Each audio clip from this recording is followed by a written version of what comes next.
আজকে আমরা এসেছি রংপুরের সদ্য পুষ্করণী ইউনিয়নে কৃষি উদ্যোক্তা আল ইমরানের খামারে। তিনি এই কোরবানি ঈদকে সামনে রেখে ৩টি গরু লালন পালন করেছেন।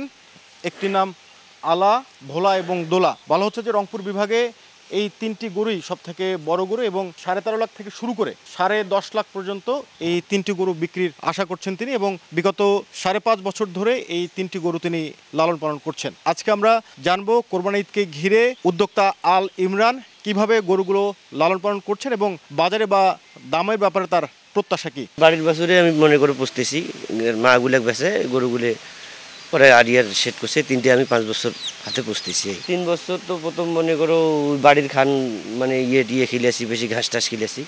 পরে ২ বছর আগামী বছর আর এই বছরটা সবচেয়ে বেশি খরচ। এবছর মনে করো ডেলি দিন ২৫০০ টাকার মতো যায়। আলার দাম যাচ্ছি ১৩.৫ লাখ টাকা, দোলার দাম যাচ্ছি ১২ লাখ টাকা, ভোলার দাম যাচ্ছি ১০ লাখ। আপনারা যে ফ্রিজিয়ান জাতের গরুটি দেখছেন এর নাম হলো আলা।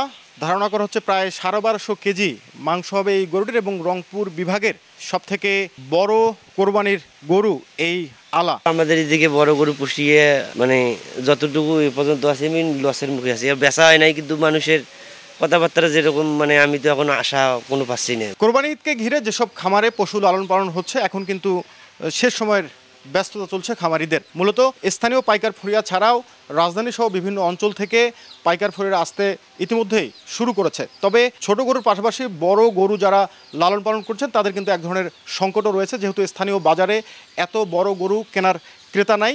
সেই ক্ষেত্রে লোকসানের এক ধরনের ঝুঁকি থাকে। খামারিদের প্রত্যাশা সময় বাড়ার সাথে সাথে বড় গরুর যারা ক্রেতা তারাও তাদের যে খামার রয়েছে সেখানে আসতে শুরু করবে। নাজমুল ইসলাম নিশাত, সময় সংবাদ, রংপুর।